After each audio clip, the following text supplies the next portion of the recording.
Welcome, this is Josh Reeves with Mile High Church in Lakewood, Colorado. Thank you for tuning in to our podcast today. For more information about our church, please visit our website, milehighchurch.org. I'd like to begin this morning by inviting you to remember where you started on your spiritual path, whether it was here at Mile High Church or somewhere else, and to ask you that general question, what would you tell yourself then? What would you want yourself to know then that you know now? Anybody? Maybe we have time to hear a couple short answers. It'll be okay. It'll be okay. I like There's that. no separation. There is no separation. Beautiful. This is your true life. This is your true life. I love this. I'm gonna sit in the audience and then have you all come up here. I am home at last. Home at last. I love it. So I have a long list of answers. I'm just going to share a few with you today. The first would be not to get so caught up in the ideal that you lose touch with what's real. I think early on in this teaching, I got caught up in creating an ideal vision for myself, which is a wonderful thing to do, but sometimes I put this weight of wanting to become this perfect person. So that idealized vision of myself became so not who I was that it kept me from accepting who I am. And for me, if we're ever to have those moments where we experience divine perfection, they can only happen when we accept ourselves as we are. And it would also cause me at times to be more judgmental about situations and people, expecting them to be more ideal or perfect than they really were. There's a Sufi story about an older man and a younger man asks him, "How come you never got married?" And he shares, "Well, in my early 20s, I set out to find the perfect wife. And I met one woman, and she was beautiful, and she was smart, but there was just way too much family drama. Just wasn't going to do it. Then I met another woman, and she was beautiful and had a great family, but I wanted someone that was more educated on philosophy and could have more deep conversations. And then finally, I met the perfect woman. She was beautiful.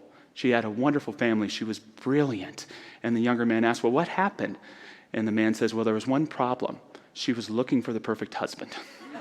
And so often we can get lost in demanding a kind of perfection from our life instead of an authentic realness. The second thing for me is that this teaching isn't so much about manifesting stuff as it is enriching our consciousness. The great gift of this teaching is really in enriching our consciousness. Is it great to have wonderful demonstrations in our lives? Absolutely. Is it wonderful to know exactly what it is that you want and put it on your vision board? Absolutely.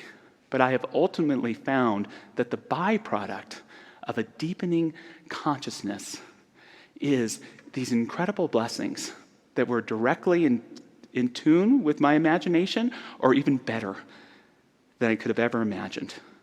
That consciousness that can appreciate the good of my life while it's taking place, being able to ground myself in the sense of a sacred, being able to live in a place of gratitude, being able to feel myself, that's what this teaching can give us. And everything else, all the manifestations, is just a byproduct. It's just the benefit. And lastly, in getting into the heart of the message today, get back. Something I wish I really knew then that I'm still learning now, is it's not about how long you stay centered, it's about how quick you get back. It's not about how long you stay centered. It's about how quick you get back. The purpose of this stuff is not to become perfect people. It's not to try and realize some sort of enlightenment that no one has quite ever reached. It's to live in that grace of God and of love every day. I'd love to tell you that I'm a perfect father, but I'm not. I'd love to tell you I'm a perfect husband, but ask my wife. I'm not. I'd love to tell you I'm a perfect minister, but I'm not. But what I hope I'm getting better at is when I fall off center, when I make a mistake, I hope I'm becoming a better father by how quick I get back. A better husband by how quick I get back. A better minister by how quick I get back. It's not how long you stay centered, it's how quick you get back. Get back to love, get back to clarity, get back to life. And it's an amazing thing, I think, when you can look at your life, and I invite you to ask yourself this question: where I'm showing up not at my best, how can I make that a vehicle to become my best? How can that situation that isn't the best become a vehicle for the best to come forward? Because that's the miracle, the spiritual practice of coming back to center from anything that distracts or takes us away from it. So some steps to getting back today. The first is stop striving for perfection. Not much of a bully. Stop striving for perfection. An essential learning about spiritual leadership came for me when I started my first senior ministry at the Seal Beach Church in Southern California. There's some friends here from Seal Beach today. Steve, Lily, Amber is here, so it's really cool to have some guests. And I inherited what I would call a motley crew of practitioners. Very unique. There was an angel named Juanita. You guys know Juanita. And there were these incredible people. I love them to death, so don't take this the wrong way. But they weren't my ideal of what practitioners should be. You know, some of them were kind of curmudgeon-y. A couple had been a part of getting rid of a couple of the past ministers. One kind of bounced from church to church. And I had to make this decision. Was it my work to try to build them up into the practitioners I think they should be? Or was it to accept them as they were so that they could be the best that they could be within our spiritual community? And that's what happened. And it was really, I think, the secret sauce to growing our community there, because they were able to express themselves. Practitioners aren't holy people. They're flawed. They make mistakes. They struggle. But what makes them special is they stay committed to spiritual practice. They stay committed to coming back to faith. And when the congregation got to see that, they could see, oh my God, I'm a practitioner too. We're all practitioners. And that's what I love about the practitioners here in our spiritual community. They're not pretending to be holy people. They're examples of living full lives and all the struggles that take place in between, but knowing and keeping to that faith, that truth. There's a story I love about Abraham Lincoln. It's in the middle of the Civil War. And he's finally winding down. I can't imagine how busy he was. So he's finally getting a rest, and there's a colonel that comes to the White House to share that he had just learned that his wife had passed away, and he wanted a reprieve so he could go retrieve her body. And Lincoln, he was frustrated. Can I get no rest?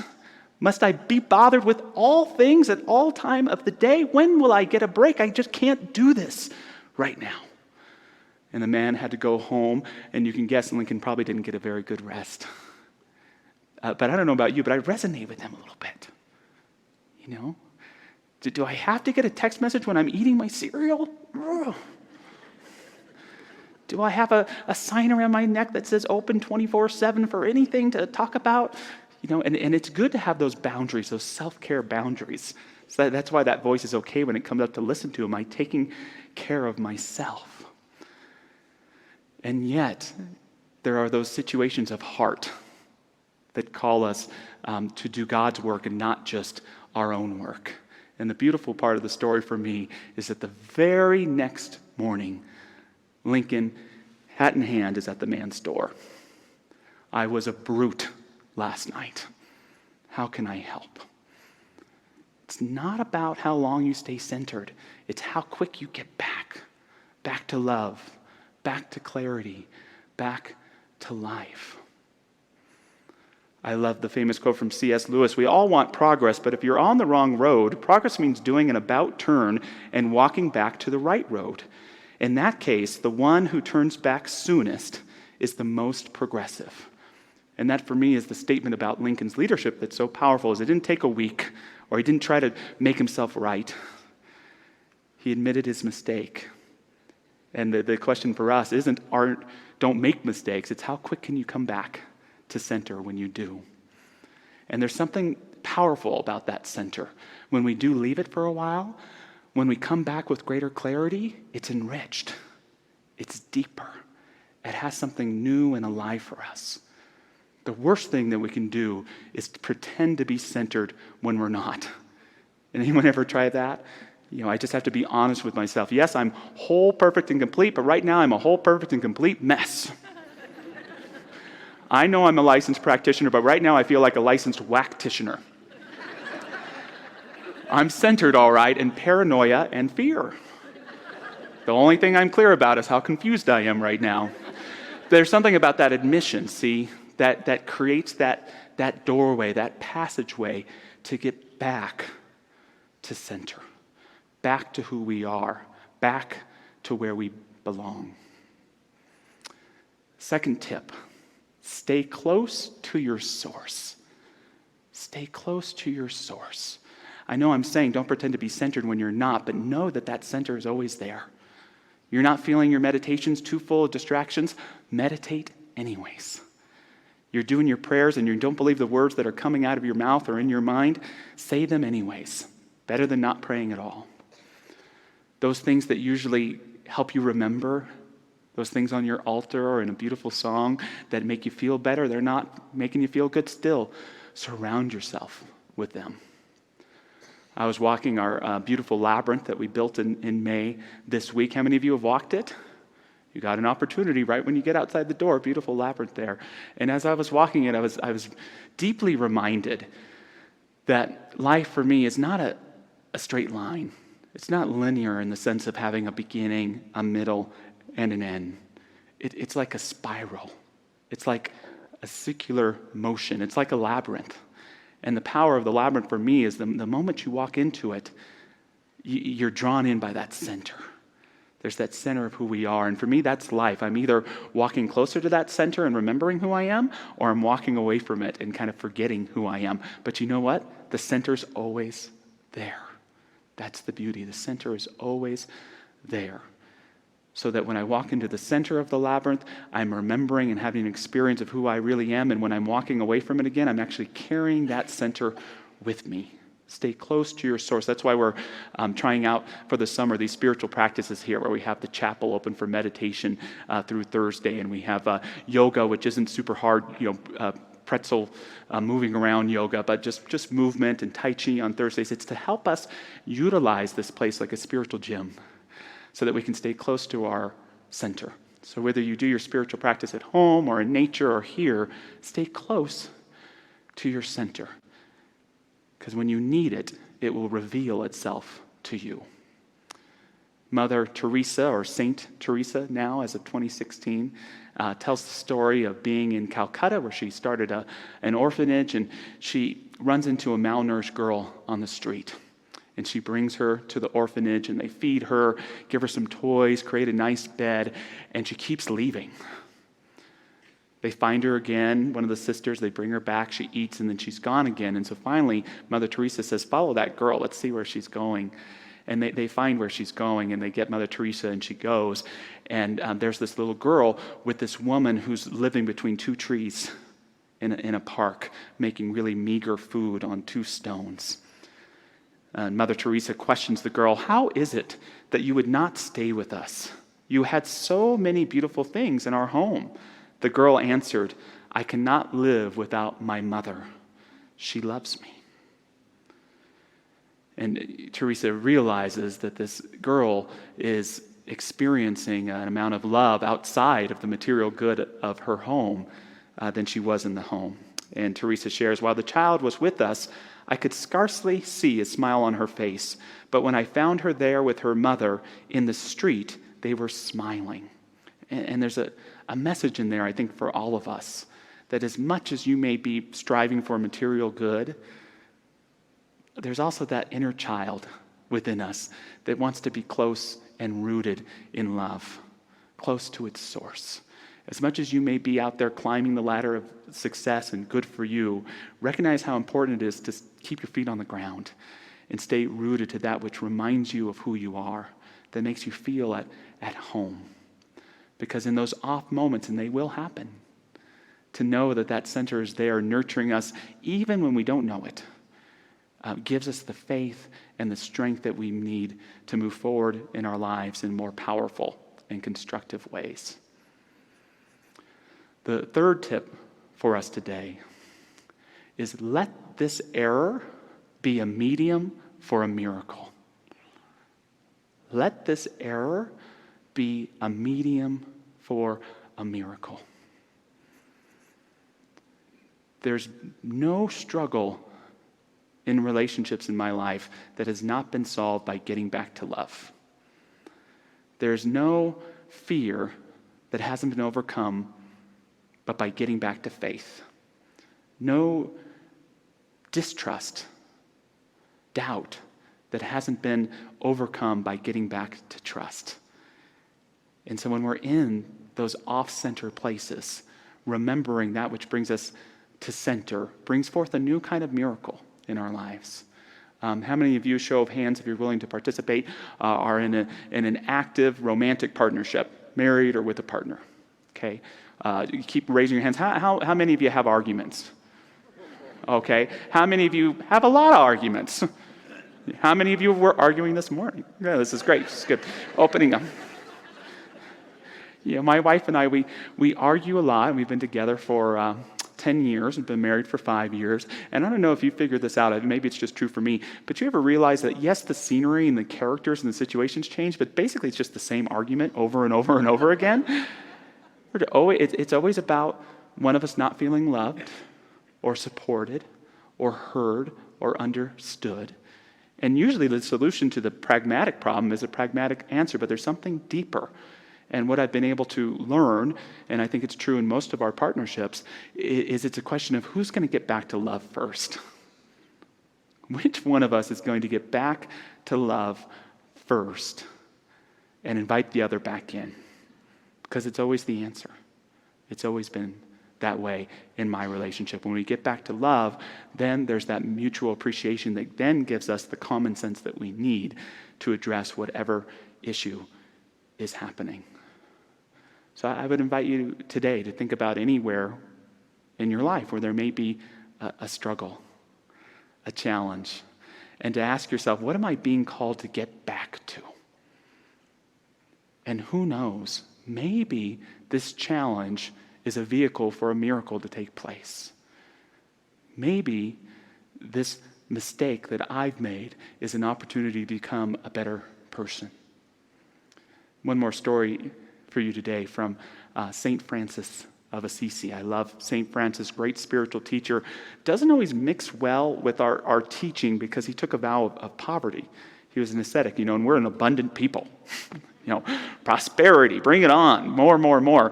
And St. Francis was like, no, don't want any possessions. He came from a lot of means. Don't want any clothes, just the ones on my back.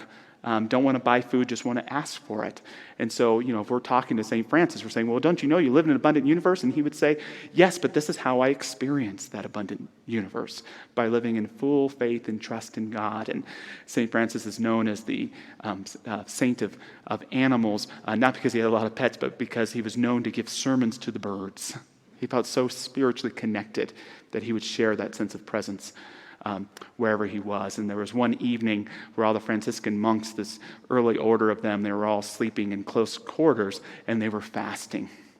Again, all these techniques, I can't recommend them, but I honor and respect them. And one of the monks is really hungry, and he's so hungry that he begins to weep. He begins to cry. He's so hungry. And I would just invite you to ask yourself, as a spiritual leader, what would you do? I'd make him a sandwich. Here you go. Or maybe you'd let him tough it out, or say everything's going to be okay. Just stick with it and keep faith. I love what St. Francis did. He woke everyone up, and they all ate together. Woke everyone up, and they all ate together. No one dishonored. A negative situation turned into a moment of brotherhood and sisterhood, of experiencing oneness and that higher power. I am guessing that there are several people here today or watching online who are feeling off-center. And I'm going to guess that the experience of being off-center is because of a judgment, because of an anger, because of a fear. And my message to you today is it's not worth it. It's not worth being right. It's not worth the judgment. It's not worth the fear and staying in it. It's not worth the staying in doubt. There's a center always available to us, calling us thither from wherever we may have gotten ourselves stuck. And when we're willing to release it, we give that vehicle for a miracle the opportunity to take place. Mother Teresa said something quite powerful, and just to state for her God as a masculine presence. She says, "We all long for heaven where God is, but we have it in our power to be in heaven with Him right now, to be happy with Him at this very moment.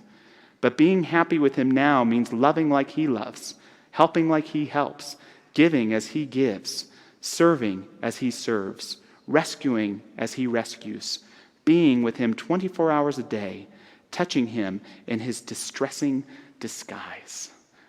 Where in your life is that distressing disguise? And can you see it?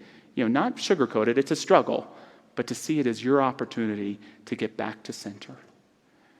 Get back to center, get back to love, get back to clarity, get back to living your whole life again. And again, the center gets richer and richer. The byproduct of your enriched consciousness is greater healing, greater understanding, greater forgiveness. And there is that groundedness of knowing no matter how far we stray, that center is always there. Abraham Lincoln knew this. Mother Teresa knew this. St. Francis knew this. And you know this. That divine center that we can never escape from, that's always calling us back to give us just that energy, just that sense of life, just that sense of renewal that we need to face the challenges of our day and to fully appreciate those sweet moments that remind us of that song of our soul, that song of ourself, that all is well, that God is with us, and that there is a divine blessing here and now and continuing on its way. So if you'd like, please join me in prayer this morning.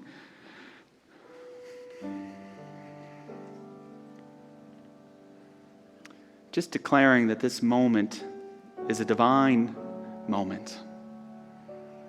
As I experience and invite our incredible prayer practitioners to stand in this room, many of whom will be available for affirmative prayer in front of the stage after service, I know in this divine moment there is that divine center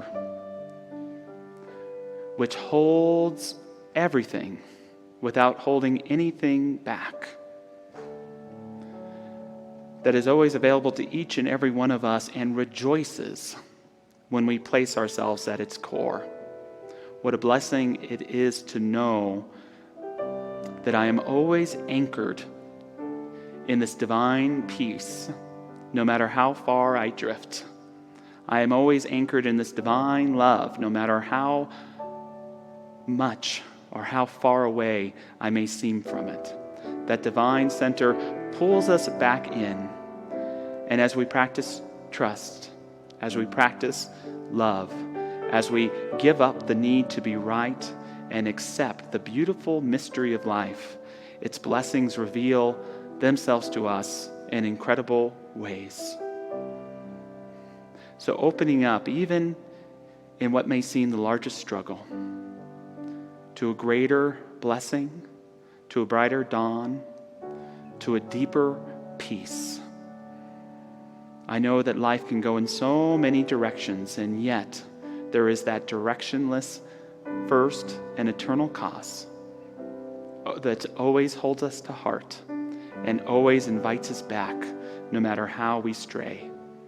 So giving thanks for this healing, giving thanks for this forgiveness, giving thanks for these tiny openings for miracles, we allow them to come forth in thanksgiving and in love. And so it is. Amen. Thanks for listening to the Mile High Church podcast. This podcast is made possible by the generous contributions from listeners like you. To make a donation, please visit milehighchurch.org.